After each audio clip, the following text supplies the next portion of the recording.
Assalamualaikum warahmatullahi wabarakatuh.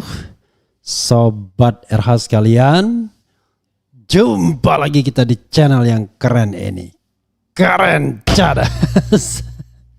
Ya, sobat RH sekalian, kita akan membahas hal yang menarik soal Habib Rizik yang menyatakan kurang lebih lah ya siap tempur untuk Pilpres 2024, pantang mundur, sebagaimana dilansir oleh tv1news.com. Menarik ya pernyataan seperti ini. Kenapa menarik? Karena sampai sekarang Habib Rizik belum memberikan komando apapun terhadap calon-calon presiden. Calon presiden mana yang bakal akan dipilih. Jadi bayangan saya memang Habib Rizik baru akan memberikan komando setelah Anies dan Caimin didaftarkan atau terdaftar atau masa kampanye sudah dimulai. Kalau sekarang mungkin belum. Sederhana saja karena framing yang dilakukan oleh kubu atau kelompok-kelompok yang tidak bertanggung jawab itu membuat FPI, PA212, Genpep Ulama itu menjadi maju kena, mundur kena ya, sahabat era sekalian. Coba kita bacakan ya, sahabat era sekalian, apa yang dikatakan oleh Habib Rizik persisnya. Oke. Berkaca pada Pilkada DKI, Habib Rizik Syihab ngaku pantang mundur di Pilpres 2024. Lu pikir pangkat yang bisa bikin menang ya? Nah, dia juga menyinggung soal kekuatan finansial calon. Mantan pemimpin Front Pembela Islam FPI Habib Rizik Syihab di depan jemaahnya menyinggung soal calon presiden dalam Pilpres 2024. Termasuk juga saudara ke depan dalam memilih pemimpin, jangan berkecil hati, ada yang lapor. Habib, bagaimana nih? Ada calon presiden gak suka Islam tapi duitnya banyak. Sokongannya banyak, kekuatannya besar, ucapnya yang dilansir YouTube Kolbu Aswaja. Habib Rizik Syihab menyatakan tegas di hadapan para jemaahnya bahwa tidak usah takut untuk calon presiden seperti demikian. Gak usah takut, besaran kekuatannya yang dia punya di sisi Allah kecil saudara, ujarnya. Kemudian Habib Rizik mengaku dapat pertanyaan kembali dari jemaahnya terkait salah satu calon presiden dukungannya. Oke.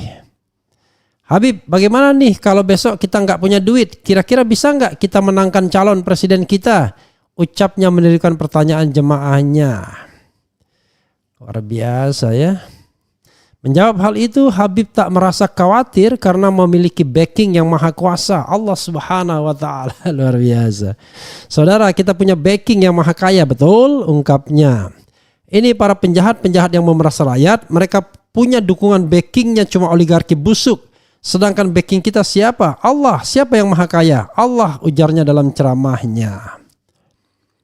Habib Rizik pun menyinggung kalau memiliki pengalaman dalam Pilkada DKI 2017. Diketahui pada saat itu Rizik mendukung Anies Baswedan dan mengalahkan calon petahana Basuki Cahayapurnama atau Ahok. Sejak saat itu kedekatan keduanya terjalin baik. Bahkan Anies Baswedan dan Caimin hadir sebagai saksi di pernikahan putri Habib Rizik Syihab beberapa waktu lalu ya. Jangan takut, kan kita punya pengalaman kemarin di DKI. Di DKI ingat nggak tahun 2017? Ingat nggak calon yang seberang sana banyak pendukungnya? Banyak nggak duitnya tuturnya? Duitnya pada kemana? Pangkatnya pada kemana? Lu pikir pangkat yang bisa bikin menang? Jangan takut saudara, imbuhnya. Kita punya sebentar lagi untuk mengganti pemerintahan ini. Kalau pemerintah benar kita lanjutin, kalau pemerintah nggak benar lanjut apa ganti, ungkapnya. Para jemaah kompak teriak ganti. Habib Rizik mengatakan kalau bukan sekedar ganti tapi wajib diperbaiki. Jangan sampai nanti serigala diganti sama macan, macan diganti sama buaya, ya sama tuturnya. Kita cari pemimpin yang baik, yang beriman dan bertakwa. Maka dari itu saya bertanya pada semua, siap bersatu? Siap cari pemimpin yang baik, siap pilih pemimpin yang baik, teriaknya. Kemudian Habib menyatakan kalau para jamaah sudah sepakat dirinya meyakini bahwa pemimpin yang diinginkan oleh umat akan hadir. Pemimpin yang diingatkan umat saudara, selama umat bersatu ikhlas karena Allah, Allah akan menangkan kita tuturnya. Gak usah peduli dengan banyaknya duit mereka, gak usah peduli dengan besarnya kekuatan mereka. Kita punya yang maha kaya, kita punya yang maha kuat, kita punya yang maha perkasa. Siapa? Allah ucapnya. Meski begitu, pihak Habib Rizik Syihab belum menentukan atau mengumumkan siapa calon presiden dukungannya. Dukungan masih akan ditentukan melalui musyawarah dari para ulama melalui ijtima ulama. Dan ijtima ulama biasanya bergantung pada sinyal dari Habib Rizik juga, karena memang dia ulama yang diikuti ya. Ya, sahabat sekalian, itu tadi pernyataan dari Habib Rizik Syihab. Ada dua hal yang perlu digarisbawahi ya, yaitu kelompok Habib Rizik, FPI Front Persaudaraan Islam, kemudian PA212 Persaudaraan Alumni 212, kemudian GNPF Ulama yaitu Gerakan Nasional Pembela Fatwa Ulama, itu tidak akan absen dalam Pilpres 2024. Mereka akan aktif mendukung dan menyokong calon presiden yang akan mereka sepakati. Nah, kedua ini yaitu sebentar lagi akan ada ijtima ulama.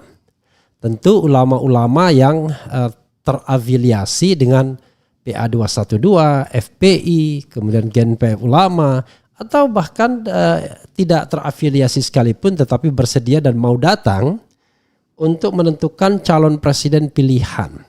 Dan rasanya tidak mungkin sulit untuk menentukan siapa yang akan didukung atau dicalonkan tersebut. Seandainya nanti Anies Rashid Baswedan dan Abdul Muhaimin Iskandar sudah didaftarkan, insya Allah pada tanggal 19 Oktober, mudah-mudahan tidak ada halangan, maka sesungguhnya sepertinya ya tampaknya pasangan itulah yang akan didukung oleh Habib Rizik Syihab dan kawan-kawan. Hakul yakin saya. Karena kenapa? Jomplang banget soalnya. Kalau kita bicara perspektif religiusitas, perspektif agama, praktik-praktik ibadah yang ditampakkan selama ini paling tidak ya, karena kita tidak tahu dalamnya hati, maka rasanya membandingkan Anies Baswedan dengan Prabowo dan dengan Ganjar Pranowo dalam praktik keagamaan seperti bumi dan langit.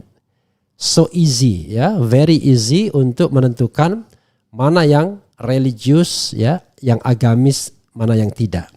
Karena seperti yang saya katakan, saya mendambakan kita membentuk masyarakat yang religius, a religious society.